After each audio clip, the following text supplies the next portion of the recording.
Hi, I'm Jeanette Roche. This is Bridge City News. Here are some of the top stories we've been following. Alberta's new NDP leader officially seeks the legislative seat left vacant by the former party leader. Plus, 3 people now charged in the Lethbridge motel room murder. And at least 3 people are dead and over 20 injured in a New Year's Eve fireworks display gone wrong. Your nation, your province, your southern Alberta. From the heart of Lethbridge, it's Bridge City News with Jeanette Roche. Thanks so much for joining us. Prime Minister Justin Trudeau is attending a virtual meeting of the Canada-U.S. Relations Cabinet Committee today as Donald Trump's inauguration quickly approaches. Trump has threatened to impose 25% tariffs on Canadian and Mexican imports unless both countries beef up security at the American border. The meeting comes as people inside and outside the Liberal caucus call for Trudeau to resign as leader. The pressure for him to step down increased after Chrystia Freeland's decision to quit as finance minister last month. In a sit-down interview, Alberta Premier Danielle Smith says her government has been working for more than a year to dismantle the provincial health authority, Alberta Health Services, and replace it with 4 new agencies. Smith says she hopes to have proof that the new model will improve health care in the province in 2025. I think the highlight, although it's still a work in progress, is all the work that we've done on the refocusing on healthcare. Because when Adriana LaGrange came in as a brand new health minister, she identified last November that we needed to make some major reforms. And we are now, on the restructuring side of things, almost complete. I think we probably should have brought the tax cut in our first budget. I think my finance minister had very good reasons for wanting to be cautious. We didn't know what was going to happen with oil and gas prices. We didn't know whether LNG Canada was going to be on track and create a new avenue for our gas. We didn't know whether or not Trans Mountain would be completed on time and revenues. And so in an abundance of caution, he did not want to run a deficit. Well, it's official. Alberta NDP leader Naheed Nenshi says he'll be seeking the legislature seat for Edmonton Strathcona. It's the constituency long held by former party leader Rachel Notley, who retired from provincial politics earlier this week. Nenshi, well known for his time as Calgary's mayor, says he's not leaving that city behind, though. He says he's still proudly Calgarian, and he looks forward to learning more about the provincial capital as he divides his time between the two cities. Alberta's first baby of 2025 was born in Calgary at exactly 2 minutes and 22 seconds into the new year. Alberta's Health Minister Adriana LaGrange said in a social media post, the girl named Amira was born at the South Health campus and weighed 4 pounds and 14.3 ounces. In the post, LaGrange says, quote, "We wish all of the New Year's babies and families health, happiness, and plenty of sleep." And by the way, in Alberta's South Zone, Lisa and George Giesbrecht welcomed their new son, Matthias, at 1:29 a.m. on January 1st, weighing in at 8 pounds, 9 ounces at Medicine Hat Regional Hospital. And in Lethbridge, a 5-pound, 5-ounce baby boy was born at 2:55 a.m. to Marian Mohammed Ahmed and Ibrahim Hussein at Chinook Regional Hospital. Congratulations to all the new parents. More details have been released by Lethbridge Police Service regarding the homicide that occurred on December the 26th. 3 people are now charged with first-degree murder of 34-year-old Christina Weber, who was found dead at a Southside Lethbridge motel. Lethbridge police say one subject is still on the run. On December 28, 2024, police responded to reports of a suspicious death at a motel along the 2200 block of 7th Avenue South and located a deceased female, later identified as Christina Weber, inside a ground floor room. Members of the Criminal Investigation Division assumed the investigation and determined on December 26, 2024, 2 males and 1 female who were all known to Weber attended her room. The interaction involved a firearm resulted in Weber's death. 3 subjects removed from property from the room and fled in a SUV, which was later parked along the 500 block 7th Avenue South and set on fire. During the course of the investigation, police obtained and executed search warrants at multiple properties within the city. 2 males are currently in custody, and an arrest warrant has been issued for Melissa Tristel Tidland, 23, of Pincher Creek.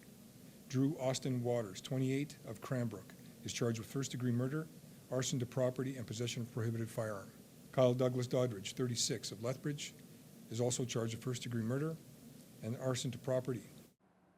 Both Waters and Doddridge await court hearings this month. LPS asks if anyone has information on the whereabouts of Melissa Christelle Tidland. They're to call LPS at 403-328-4444. Lethbridge police have determined a threat made to a local casino was a hoax. On Thursday at 6:30 p.m., the Pure Casino located at 2nd Avenue South reported they'd received a phone call from an unknown caller stating that the building was going to explode. While authorities were responding, the casino security found a suspicious package left inside the building. The building was evacuated and police conducted a thorough search, finding no explosives or suspicious devices. Further investigation revealed the call was a hoax and that there was no threat to the public. On January 2nd, Lethbridge police charged a man in connection with an aggravated assault outside a local nightclub. Police and Blood Tribe police identified and located 19-year-old Chandler Medicine Crane of Standoff, Alberta. He is charged with aggravated assault and possession of a weapon. Crane, alongside a group of other men, became involved in a physical altercation with a 24-year-old man shortly after 2 a.m. on December 22nd. The victim sustained serious injuries but has since been in stable condition. Medicine Crane is currently in custody and is due for a judicial interim release hearing. Lethbridge police also released their annual Christmas Check Stop campaign results this week in an effort to combat unsafe drivers throughout the holiday season. Last month, approximately 1,250 vehicles were stopped and checked throughout the last month for impaired drivers. 10 impaired drivers were removed and given immediate roadside sanction fails. Alongside the 10 removals, 123 drivers were issued violation tickets, 5 criminal charges were laid, and 6 warrants were executed by LPS. Last year's check stop saw police remove 16 people from the roads. LPS wants to thank the majority of residents for driving responsibly and soberly throughout the holiday season. And speaking of the holidays, thanks to the generosity of many, Christmas Hope agencies assisted over 9,200 people this Christmas season. The campaign is aimed at helping those in need by providing toys and to children and also food hampers to families. Daniel McIntyre, Executive Director with Interfaith Food Bank, one of the 6 charities partners for the Christmas Hope campaign, explains that their 2024 goal exceeded their 2023 campaign. But we ended up being very lucky, and our numbers were very close to what we had originally projected. So we were able to serve just under 9,250 community members. That's 6,200 children and 3,000 adults. But we can't do it without our volunteers. Over 1,300 volunteers gave of their time this Christmas, contributing almost 12,000 hours to our 6 agencies. And we are very lucky to have a community that chooses to step up to help out with their time as well as with their financial gifts or their funds. And we are hoping that it is not an issue of people not coming forward that needed help, but that there was so many other opportunities for families to make sure that they had that opportunity to share a meal or to collect some extra toys for their children. The Christmas Hope campaign is a collaboration between Interfaith Food Bank, My City Care Shop of Wonders, Salvation Army, Toys for Tots, Lethbridge Food Bank, Volunteer Lethbridge, and Lethbridge Family Services Angel Tree. And speaking of which, if you're going to make a non-perishable food bank donation, you better double check this one. The Canadian Food Inspection Agency is urging people to avoid using certain types of President's Choice specialty salts.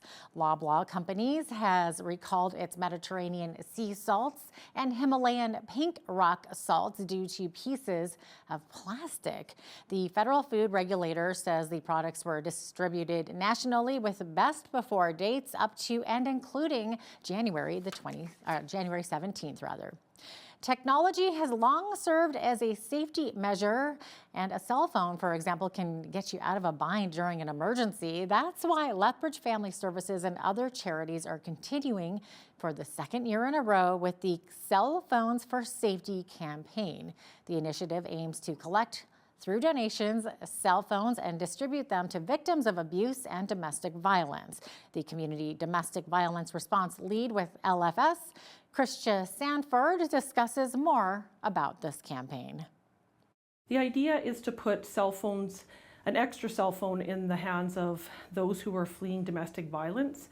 Because 911 can access emergency services, then people who are in situations where there's domestic violence, who might have had their main phone taken, might have this one where they can keep safe and hidden somewhere. It's a very important part of a safety plan for those fleeing domestic violence, because of the opportunity to be able to call emergency services when necessary. We know that people often purchase technology around Christmas time. We know that there are plenty of people who have old cell phones that are collecting dust at home in drawers and on shelves. And just the fact that this is launched and moving again, this campaign. So the boxes will be located at LSCO, Norbridge Senior Centre, Lethbridge Police Service, and YWCA all year round. So if you can't drop a phone off at this time of year, you can go anytime. Sanford says last year the campaign collected 300 devices and distributed them to victims of domestic violence. And in sports, some disappointing news. For the second straight year, Canada has fallen to Czechia. Canada lost 4-3 in the quarterfinals at the World Junior Hockey Championship Thursday. Our country also finished a disheartening fifth in last year's event in Sweden after losing to Czechia at the same stage. Sucks. I mean, it's a once-in-a-lifetime opportunity, and yeah, it's obviously not the way we all wanted it to end. I don't know, like, we had a good group, everyone bought in, and we all played for each other and played for the country, and just didn't work out the way we wanted it to, obviously. There's no easy game here. Every team's good, so you got to make sure you're at your top of your game every single night. I hate to say it, but there's always next year, so I wish we could have got it done this year, but I don't know. Gotta look at the positives, I guess. In other news, it was supposed to be a fun way to ring in the new year, but authorities say 3 people died and 20 others were injured, including a 3-year-old, in a New Year's Eve fireworks explosion in a Honolulu area neighborhood. Officials said the accident happened around midnight when a lit bundle of mortar-style fireworks tipped over and fired into crates containing other fireworks that exploded. The level of the explosion also caused some damage to people's internal organs. 6 patients will likely go over to Arizona by C-17 flight. I authorized that last night. They are stabilized right now. We are putting together a burn team. The 3-year-old was one of the first patients that they came across, and they had that young boy out of there within about 10 minutes. We gravitate to the kids, and especially if they're critically injured, we're going to take them first. What can you say about this boy and the family? That we're heartbroken for the family. The boy may or may not survive, and everyone should hear that and know that when they light off an aerial firework, if it goes wrong, a child could be nearby. That is a good safety reminder there. And this week, as many places around the world saw fireworks lit up above, in Africa, a shiny object fell from the sky and more specifically from space, landing in a Kenyan village. According to a Kenya Space Agency official, the partially burnt metallic object is most likely a fragment from a rocket.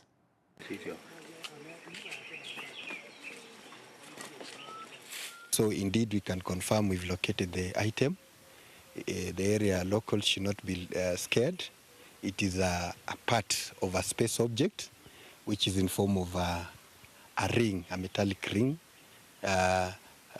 possibly from a rocket separation stage. We are to assess the impact to the area, identify whose space object it is, so that we can use the existing legal mechanisms under international law as far as the Outer Space Treaty is concerned. Wow, not something you see every day in that part of the world, I'm sure. Recapping one of our top stories today, it's official. Alberta NDP leader Naheed Nenshi says he'll be seeking the legislature seat for Edmonton Strathcona. It's the constituency long held by former party leader Rachel Notley, who retired from provincial politics earlier this week. Nenshi, well known for his time as Calgary's mayor, says he's not leaving that city behind, though. He says he's still proudly Calgarian, and he looks forward to learning more about the provincial capital as he divides his time between the two cities. And hey, when you see news happening in your community, be sure to send us an email at info@bridgecitynews.ca. Also, you can visit our website anytime to check out a number of our stories and interviews.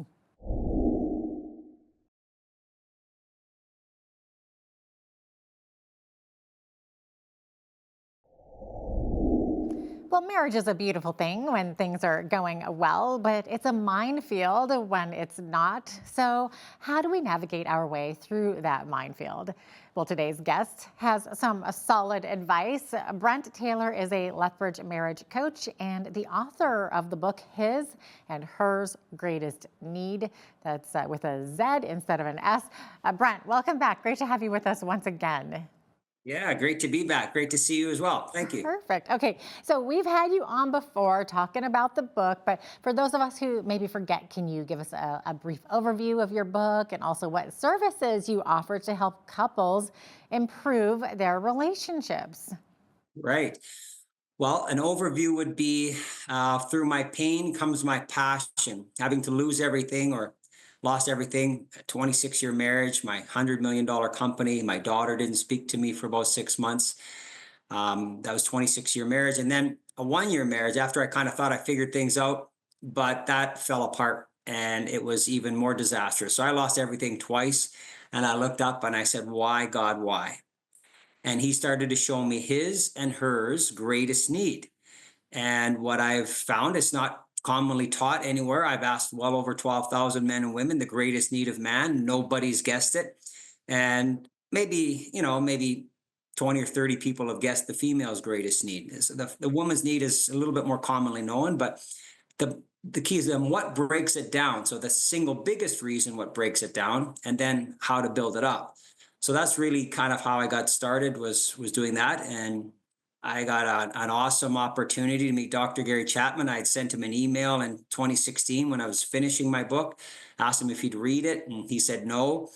But God had a different solution. He wanted me to meet him in person. And he woke me up from a nap to go where he was speaking, a sold-out crowd of 1,800 people. And I didn't know he was there. So I was saying a little prayer with my mom and said, man, I hope I get to shake his hand and give him my book. And 10 minutes later, he walked right by me in the cafeteria. I shook his hand, gave him my book. And I had an endorsement by Dr. Gary Chapman. So for about the last 12 years, I've been sharing with over 12,000 men and women couples this book, and I'm finishing my second. So it's just been an amazing time. And they usually say where you've had your greatest pain is where you have your greatest passion. Oh, wow. And then you're also a marriage counselor. So what kind of services do you offer to help couples improve their relationship? I know you also, besides the book, you also have classes, right? And videos, I believe. Yeah, so I've made a video for the book. It's 17 minutes. When I was doing a talk at the Sterndale Bennett last fall, I had a bunch of couples show up. And one of the couples that heard me on the radio, her husband said to his wife, can we watch this video? And on the day she was ready to walk out on her 15-year marriage with kids, he asked if we could watch the video. He didn't know she was going to walk out. They watched the video. It stopped her from walking out. They said, we're going to watch it for the next 4 Sundays and we're going to read your book, and they're still together. So just the video alone and the book, but the video alone has an amazing, powerful way of look. So for a lot of men that don't like to read, the 17-minute video it's got diagrams. I draw circles. It all makes sense. Men's got to get it in the head before they get it in the heart. And women usually get it in the heart before they get it in the head. So, but yeah, so that I do those services. We do personal coaching, so private coaching. I'll do some small group coaching. I do groups or just with men and women even. I'm coaching a couple of ladies in Sacramento and in New Jersey. Their husbands have walked out, 26-year marriage. So whether it's on Zoom or in person, I have my home office here. And we have several sessions, whether it's 3, 5, or 8. And the whole goal is that you shouldn't need to be going to see counseling for a year. So something unique that I do that most therapists or counselors don't do is I do a profile. And that profile involves 4 key areas. It involves the love languages, the personality, also the differences between men and women, the gender. It also gets into his and hers greatest need, and it gets into the design for marriage. So, and your values and beliefs. So do this profile, and couples say, how do you know us completely? How do you know them? So before we get started, you get that profile. And then we have the sessions that go from there. So we cover my book. We cover, I'm faith-based. So if they're into that, knowing God's design for marriage, we get a little bit more into that. But whether they're not or they are, we can do those things as well. So, and I've had many couples really turn their marriage around. So Brent, that is all amazing. But in your research, what's the number one thing that tends to break marriages apart for women? Well, and that's a really, really good question. I know we've covered this before, but safety and security. When a woman, so trust and security is massive for a woman. When they don't feel that they can trust you and that security is threatened, they struggle to be open and intimate with you. For men, that's different because their core need is not security and safety. The man's core need is significance. Every man wants to be his wife's hero. But when she, rather than believing in him, maybe belittles him, and she doesn't realize that she's belittling him, she starts mothering him, then he feels not significant. He feels kind of small in her eyes, right? So for the woman, it's trust and security. That's huge. And if she can't trust you, the intimacy is huge. A lot of guys don't understand how massive that is for a woman. For sure, yes. And then for men, what's the top thing that breaks down a marriage? You were saying they need to feel that significance. Right, because a man was designed to be his wife's hero, right? Christ, the church, husband and wife. Jesus came to be our hero. So he wants to be your hero. The woman is always the beneficiary. A lot of ladies don't realize that she's always the beneficiary. But when he feels insignificant, so if she doesn't believe in him, so respect is important, admiration is important, but when she believes in him, she will respect, she will admire, and that's huge. And when he feels like number one to her, he wants to go to the moon for her and with her. She's always the beneficiary. Amazing. I think so many of us go into a marriage thinking that it's going to make us happy, and maybe that's not the right motivation. So you write about the importance of having the right motivations in a marriage relationship. Yeah, no, it's so important. I know we've done this before, but if you cross your arms there, Jeanette, and tell me which arm is on top. It looks like your left one. Right. So if you cross your arms, so mine is my left. Well, I say reverse it. A lot of people struggle. Or you take your hands and you clasp your hands, which thumb is closer to you. And if you separate all your fingers, reverse all your fingers, and put the other thumb closer to you, it's not as comfortable. So most of what we do is habitual. We're creatures of habit. But we don't realize that most of the time our motive is on what you can do for me. We want our mate to appreciate or desire or want to connect or do things that we like, instead of taking time to understand what it is that they like. And we can learn those. I can teach you what to do and how to do. I can teach you how to communicate, safe talk, appreciation. I give you the technical skills. I can teach you about your personalities and love languages, what to do. But if we don't have the why trumps the how and the what. If you don't, I coached hockey for 13 years. When those little kids came off the ice, I'd show my little coaching board. And I'd say, what you did in the corner, you pass it over here and you got a shot and you got, that's what I'm talking about. They needed the motivation. Well, if you've got the wrong motive, you've got the wrong motivation. So it's so important. The why is so important. And if I have the desire, but what can I do for you versus what can you do for me, then things start to come alive. When we're giving, we're living. There's no joy in getting. We want to get our spouse to see it our way, hear me, see me, get me. But that whole motive of getting destroys a marriage. And God never designed us to be getters. He designed us to be givers. Look at the High River flood, the Fort McMurray fire, the California fire, the Haiti, Japan, New Orleans. Why does it take a world disaster for us to get off of our selfish couches? Can you imagine if husband and wife had that same desire to go give in to the other one's life? Now, Brent, you believe that couples tend to have a lot of fears in relationships that are not helpful. So what kinds of things do people tend to fear? Great question. Let me ask you a question to help answer that question. How many people think they're not good enough? Well, I guess it depends on the person, but I would say, yeah. Right. So, am I significant? Am I saying there's something lacking in my life? Yeah. And, or how many people are concerned about what other people think of them? Right? When I'm worried that I'm not good enough or what others might think of me, who am I focused on? Yourself. Right. That's the problem. People don't realize when God said, don't eat from the tree of knowledge and good and evil, really what that means, AKA, is don't put self first. She put self first. She didn't put God first. As soon as I put self first, the love goes away. And when we're focused on self, we believe that we lack. That's the first thing she did. She doubted God and she believed she wasn't good enough. Oh, I don't have enough knowledge. I'm not good. Well, what do we try to do when we're missing what we think, believe what we're missing? We try to get what we think we're missing. As soon as you think from your spouse, I'm not getting what I think I'm missing from my spouse, I'm going to try and get it. What does that look like? Control. And as soon as we have this motive of getting, it destroys the marriage. So we buy the lie that we lack. That's our problem. And that's where the fear is rooted in. We buy the lie that we lack. Well, we don't lack anything, but we believe we do. We were made in the image of God, perfect. We don't lack anything. And he's saying, I didn't design you to be getters. I designed you to be givers. Really? Mama bears are giving to their children's life. She comes alive. Oxytocin is released. When she's giving, she's living. She comes alive. Now the husband's getting stopped because he wants to give to his wife. And he's going, who am I going to give to? I say, husbands, when you start loving your children, you are loving your wives. I say, wives, when you're loving your husband, you're loving your children. So when we realize that most of the time our habits are rooted in a motive of getting, and that's rooted in a belief of lack, the fear, I'm not enough. So what's the advice on overcoming that fear? Right.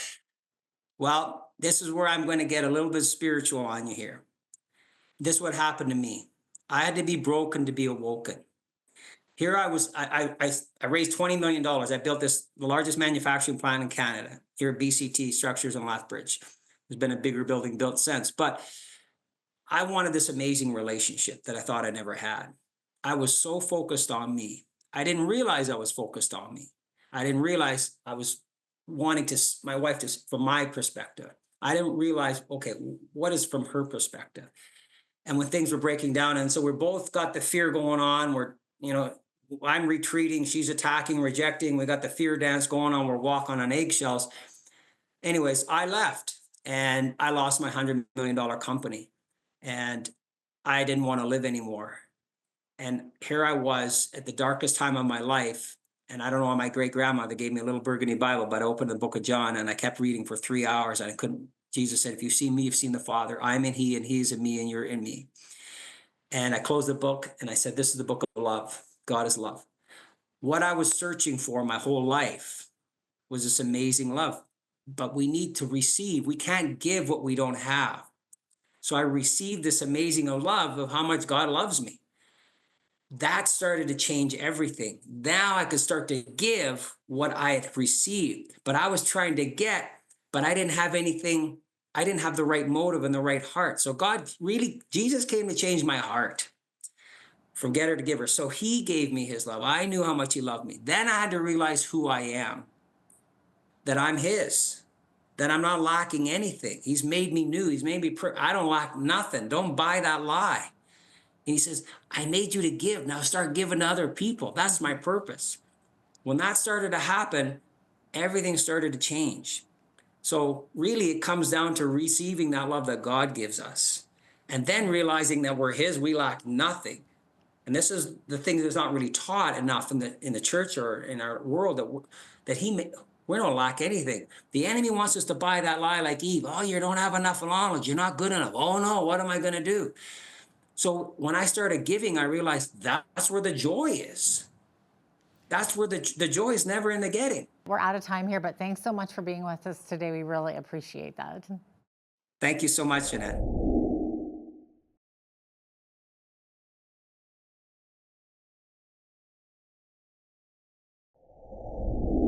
Hollywood often portrays fathers as being a little goofy and sometimes not the sharpest knives in the drawer, which I believe is quite sad considering the powerful role that fathers play in society today. And according to our Heavenly Father, fatherhood is also very important when you read that in the Bible. Now, to discuss this in more detail is Rowan Crown. He's the lead pastor of Amazing Grace Community Church here in Lethbridge. Pastor Rowan Crown, welcome back to Bridge City News.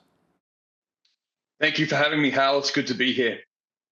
So, Pastor Rowan, many would agree that fathers play a very important role in the family dynamic. But sometimes, as dads, we do make mistakes. And those flubs can sometimes leave lasting hurts on our children. How can we really rebuild that relationship? Yeah, I first want to start off by saying that I do not come here as the number one example of a father. And it's important to know that we are people who make mistakes, and I've failed as a father many times. So I think the first thing is recognizing our weaknesses as a father and how much we need the Lord and the Lord's guidance as we are fathers to our children, and really fathers to others, or examples of fathers to others in our lives. So, as dads, you talked about guidance from our Heavenly Father. How about wisdom as well, that we really rely on God's Word and maybe seek more insight in His Word as a proper way of being a good father? Yeah, I think, Hal, it's a very difficult time in which we live in, where the role of the father, as you said, by community examples or the examples in the world, that fathers are not looked upon as what Scripture would really portray fathers as. And so it's important that we look to God's Word, we look to the wisdom of God and the fear of the Lord in order to help us to walk humbly as fathers and allow His fatherhood in our lives to reflect and build in us that character, so we can be those examples to those around us. Let's expand on that for just a moment here, Pastor Rowan. What do you see as the role for fathers today? I think the role of fathers today is to walk in humility, to lead confidently, and to really be those people who listen, who react in wisdom, but also are not afraid to love others and love their kids in a way that is helpful in guidance and so forth. It's easy right now in this day and age, because the role of fathers has diminished in really a fatherless generation, to kind of take the back burner in the lives of our kids and our children. Sometimes there's this push to abdicate some of those leadership responsibilities, but really God calls us as fathers to be leaders, using the personalities and the gifts He's given us to be the leaders and examples to those in our lives, especially our children. You know, I'm a father myself of two wonderful kids, Matthew and Carissa. They're adults now, obviously, in their 20s, but I remember when they were younger, they were going down a certain path. I've been down that path. It led to destruction. It wasn't a good path. And I'm trying to encourage them and support them and love them, saying, guys, don't go down that path. I've been down that path. It's not a good path to go down. But as a father, sometimes you have to let go and let God and just let them learn, I guess. And that's what's really hard, I found, as a father, as a parent. Yeah, I'm learning that still, Hal, to be honest, is when to surrender our kids to the Lord, right? We desire for them to grow up in the fear and nurture of the Lord, but there comes a time when we can't control our kids, that we really need to leave them up to the Lord. I've had to do over the last actually year a lot of repenting to God and to my kids for things that I have did or said to them unintentionally, but as they've gotten older, they've said, Dad, you did this to me. And, that hurt me. And so I've had to do a lot of soul searching, a lot of going before the Lord and actually asking my kids for forgiveness for the ways in which I have treated them in the past, and asking the Lord to help me grow as a father as my kids grow older. Is there almost a kind of reconciliation that fathers have to have with their children, perhaps? Oh, ongoing reconciliation. That's what relationships are. Is that ongoing reconciliation and so forth. But we also don't need to beat ourselves up because we, as fathers, often are doing the best we can with what what we've been given. And so it's important to remain humble and repentant, but also realize that we are not perfect and we fall short of those expectations, but to quickly remind ourselves that we can go to God for forgiveness, and we can go to our kids in and asking them to forgive us too. That's not showing weakness in a sense that we are weak people. That's actually showing a weakness and strength that we too need the Lord as we father those around us, and therefore it's actually a strength. And there's, as the Bible says, there's strength and weakness when we display that in a humble reliance upon the Lord. In my family, fathers traditionally were disciplinarians. Part of our job was to correct. But along with that, really encourage our children and teach them along the way. How successful of a formula do you think that is for today? Yeah, Hal, I would say this. I would say society and culture have changed a lot over the last 10, 20 years. The way I used to view the role of a father in my life has changed in a lot of ways, and it's changed somewhat for the good, but also there are dangers that we can easily fall into if we don't remember those things. And so, yes, traditionally, the father has been the disciplinarian in the role of the family. Somewhat that has changed, where there's kids who grow up without fathers, they only have a single mom, and so that male authority can somewhat be a struggle for some. And so, how do we humbly bring that role back into the life of a family? It's difficult, and so it's a learning stage for many fathers in our generation. How do we display God's goodness, God's grace, but also the love of God through godly love and discipline in the family? It is a very difficult time in which we live in, and so we have to err on the side of caution at times, and be more encouraging and not demand that we have this authoritative role in the lives of our kids, which has been looked upon now as a very bad thing. How do we show that authority, but also how do we show that with encouragement and humbly as well? That is the challenge for us as fathers today. Pastor Rowan, many of us have never had the blessing of a father, and somehow I think we all long for our dads to say, son, daughter, I'm so proud of you. You are so amazing. Lifting up your children. How important is that kind of validation for our kids? Oh, Hal, it is very, very important.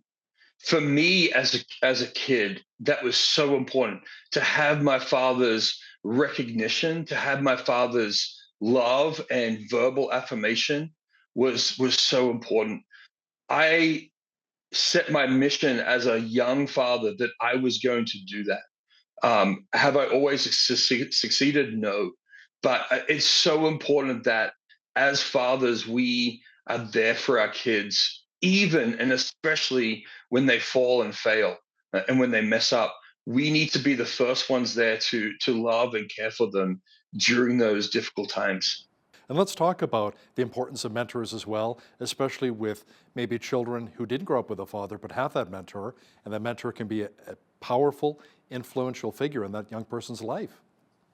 Oh, definitely. I would say this. I would say every father, every male who's listening out here, if you don't have mentors or men in your life that you can bond with and talk about the things of the Lord, talk about your struggles, then it's going to be extra. It's going to be extra harder to be the man that God has called you to be, and you need that in your life. You need men challenging you and examples in your life, speaking into your life, calling out your stuff when you need to, when it needs to be called out, and praying for you as you are doing the things that God has called you to do as a husband, as a father, as a worker, wherever you are.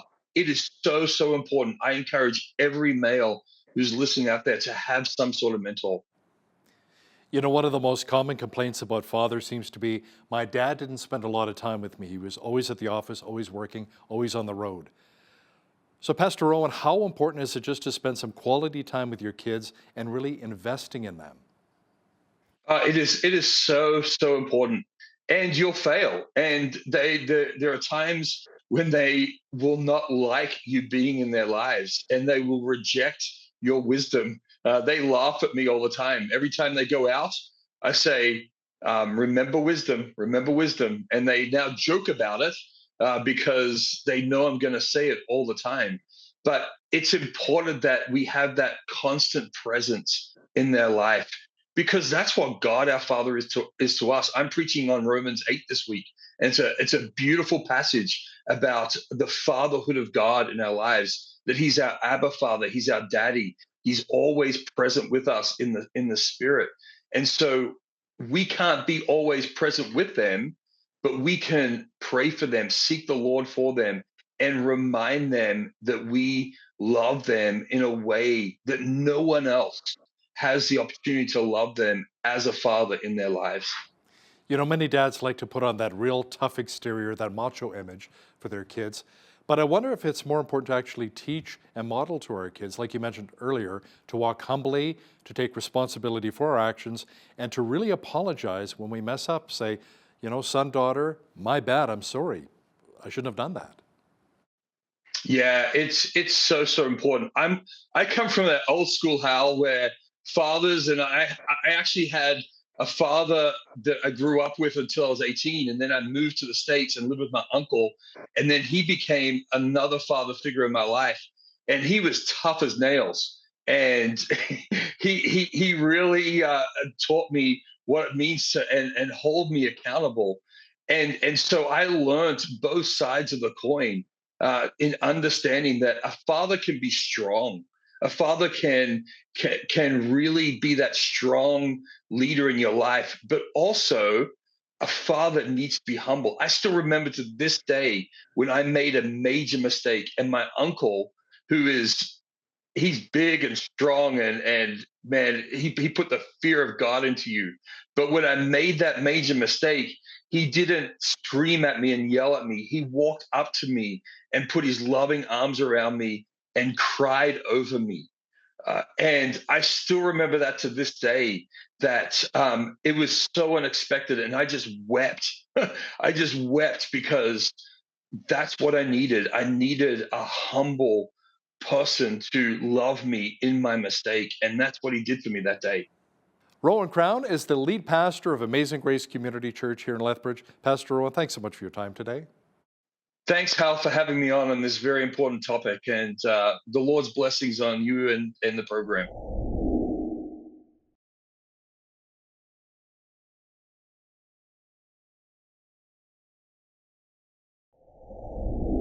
Well, growing up a generation ago was very different than it is for kids today. And certainly social media has had both a positive and negative impact on our kids. We see too many young people who have become couch potatoes or even game chair potatoes, as I say, and don't know how to communicate without a device. But we're also seeing kids who are becoming world changers. So how can we influence our children to be in that latter camp? Well, joining us to discuss this is Dr. Tim Elmore. He's the author of 35 books, including his newest release. It's the best-selling, he's the best-selling author of I Can't Wait, 52 Stories of Kids Who Changed Their World That You Can Read Together. He's also the founder and CEO of Growing Leaders and has spoken to 500,000 business leaders, universities, athletes, and nonprofits. Wow. He joins me now from Atlanta, Georgia. Dr. Elmore, welcome back to Bridge City News. You are a busy, busy guy. Well, you're busy as well, but yeah, I'm not getting bored these days, that's for sure. Right. Okay. So you do a lot, but let's talk about your latest book. So, what inspired you to write I Can't Wait? Is this strictly for children? No, not at all. In fact, it's something kids can benefit from, but I really thought about families, maybe even teachers in a classroom, maybe even a coach on a field, but it's 52 stories, so one a week for a whole year that you can begin to talk about kids with your kids who did something amazing to solve problems and serve people. But I thought because it's harder and harder for moms and dads to connect with their kids at 13 years old, let's say, and the kids, as you mentioned, Jeanette, are often very much at home with a screen, but not face to face with another person. I thought, what if we told redemptive stories, had a discussion, a conversation that might inspire your kid on that sofa, maybe, to get up and do something themselves with their gifts. So that's my goal. Yeah. No, definitely. The sofas, the gaming chairs, let's get those kids out there. So, considering your years of experience in developing and equipping leaders, so how would you say the current generation of children differs these days from previous generations? Well, one obvious one is they have a very high sense of agency. And what I mean by that is they feel very empowered, probably by a smartphone. I feel like I know it all and I'm 12, that sort of thing. And sometimes they do, it's amazing. But along with that high sense of agency, Jeanette, there's a high sense of anxiety. They're often overwhelmed with all that they consume on that smartphone. So it's oxymoronic, high agency, high anxiety. Yeah, both were deepened by smartphones.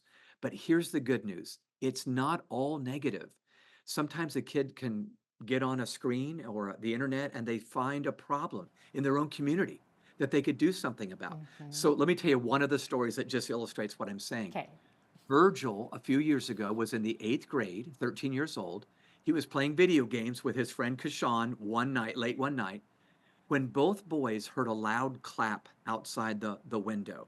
Now, they're in the same apartment complex, but not the same apartment. That's how we can play video games these days. Right. But they heard this loud noise. They looked out the front window and they saw that a storm was coming in. But they both assumed it wasn't that bad. Well, they were wrong. It was Hurricane Harvey. Remember that about 5 or 6 years ago? Well, before he knew it, young Virgil, 8th grade, was up to his knees in water. The apartment was flooding. Wow. I love the fact, though, how Virgil responded. He didn't wait for an adult to do something, didn't wait for permission from an adult to do something. He grabbed his phone, he grabbed his mother, and he grabbed his older sister, and he ran them upstairs to get to a higher floor away from the rising waters. And to me, that would be an act of heroism, but it didn't stop there. When he gets upstairs, he gets a phone call from Kashan, his buddy, who says, Verge, we're drowning over here. We need help. Well, once again, Virgil springs into action. He didn't wait for an adult. He didn't wait for permission.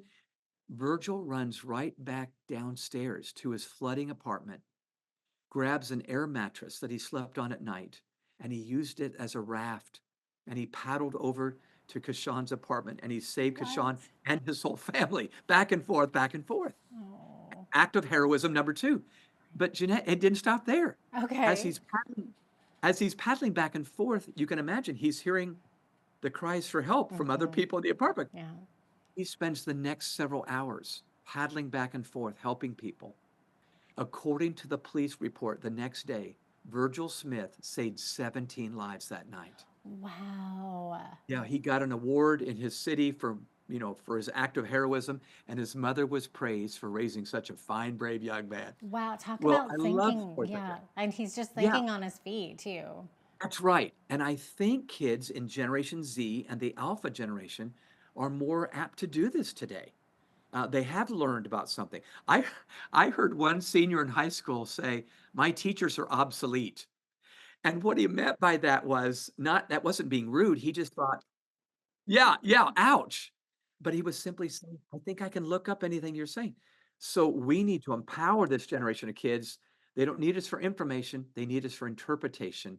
And Virgil does this incredible thing at 8th grade that I don't think I would have done when I was 40. So anyway, I'll stop there. That's crazy. And it's true. You said something interesting there about you can look up anything. They just have to be careful about what they're looking up and what sources they're going to, because everything is out there. So Virgil Smith sounds amazing. He's one of the young people that we meet in the book. Anyone else that we can look forward to reading about? Well, let me do a couple of quick ones that just might be fun for your listeners and viewers. Jimmy grew up in the 20th century, so a few decades ago. And he was an odd little boy. He wasn't like the rest of the boys in the neighborhood. He didn't go out and play ball like the other boys were doing. And at first, his mom and dad said, "You need to get out there. You need to get out there." But they were noticing that he loved just playing in his room. Now get this, with his socks. Yes. So they watched him and he was making them have personalities. And you know what mom and dad decided to do with Jimmy? They thought, well, you know what? He's got an imagination. Let's just get him more socks. Well, Jimmy became the man that you and I know as Jim Henson, created the Muppet. Oh, okay. And So this so he goes made way back. Yes, it does. But I love the fact that his mom and dad didn't say, you need to be like everybody else. They said, we're going to fan your gifts into Stop flame. playing with your socks. Yeah, exactly. Which maybe what I would have said. Right? But But the look what point it bred was, into. yes.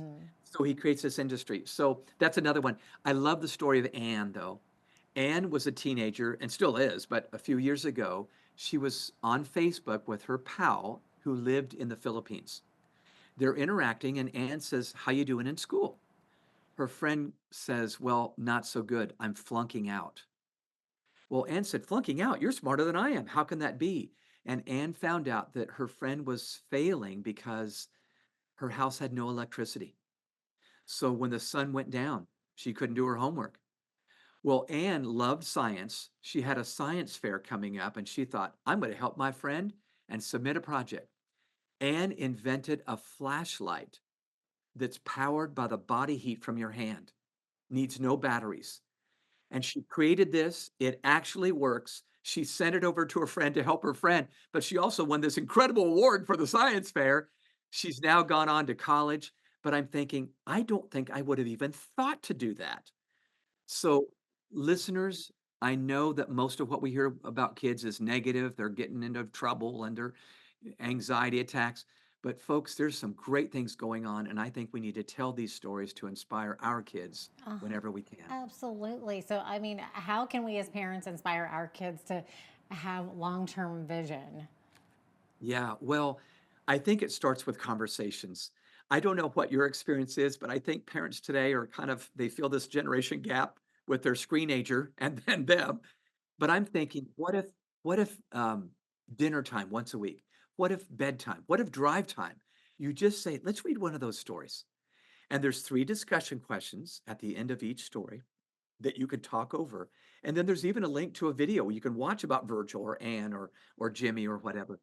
But my hope is these narratives change inside their head, that the world can be changed by someone under 40, that sort of thing. So that's the beginning step. I think we begin that change by telling the right stories, not just kids today, Yeah. which is often what we do. Right. Yeah. I think those stories begin to reframe what we're thinking about what we can do for God in our world today. Yeah. So, Dr. Tim, how can a parent maybe recognize leadership potential in a child? Yeah, it's a great question and probably one that deserves an hour. Let me see if I could do it justice in 2 minutes. It's my belief that the world is full of 2 kinds of leaders, and every kid in the world fits into one of these 2 kinds. They're either a habitual leader or a situational leader. Okay, I was going to ask, are we So born with it, or can you teach it? yeah, so it's a little of both. So the habitual leaders are those rare kids that are just natural born leaders. Whatever team they're on, whatever group they're in, they tend to take over. For 20 years, I worked for Dr. John Maxwell. I think John is a habitual leader. I think he came out of the womb telling the doctors and nurses what to do in the maternity ward. But I think that's maybe 1 out of 10. The other 9 out of 10 are what I call situational leaders. That's what I am. And we're the people that would look in the mirror in the morning and go, I'm not really a great leader, but put us in the right situation, one that matches our gifts, our passions, our strengths. In that one zone, I kind of know what to do. I've never taken a class on it, but I'm comfortable. I'm confident. I have influence. We've all seen that little boy, perhaps that's a wallflower. Then we put him on the soundboard. He's come alive. What's happened here? So I think the job of us as caring adults is to help those kids find their situation. They don't even need a badge to lead. They just have influence. And that's what we're trying to build, a world of influencers that know how to solve problems and serve people. Yeah. That's our goal. Yeah. So how can parents, maybe an adult, use your book to motivate young people to harness their creativity? It's not always easy. Yeah, yeah. And by the way, this is not a simple thing. Conversations are messy. Sometimes kids don't want to talk. But my hope for listeners and viewers today is for the caring adults, whether you're a teacher, coach, parent, to get intentional this year. Let's get intentional. And by that, I simply mean let's put on the calendar. Once a week, we're going to tell a story. We're going to read a story. We're going to talk about it. We'll go back to life as normal the other days, but let's be intentional and redemptive at least once a week. I think we'll be surprised. Well, I'll tell you, I'll give you a story. We beta tested this book with several families here in the Atlanta area where I live. One little boy and girl, 12 and 10 years old, the family read one of the stories together at dinner time. The little girl said, "Give me that book," after they were done with one story. She read the rest of the stories over the weekend, started writing down her answers to the questions in the story, and now she's writing her own book. She's 11 now. And so I'm just thinking, we can't plan the outcomes, but we can plan the inputs. What do? Well, we have a dinner. We have bedtime. If you're still tucking your kids in, have a bedtime. Once a week, we're going to do more than just tuck you in. We're going to talk about a story. So I know it's a simple step, probably deserves a better answer, Jeanette, but that's where I would start. Thanks so much for sharing your expertise with us today, Dr. Elmore. It was great having you on today and hearing about these young people that are just so amazing. Yeah, my pleasure. My pleasure. Absolutely. Dr. Tim Elmore is the founder of Growing Leaders and is the best-selling author of I Can't Wait, 52 Stories of Kids Who Changed Their World that you can read together. I'm Jeanette Roche on behalf of all of us here at Bridge City News. Thanks so much for watching.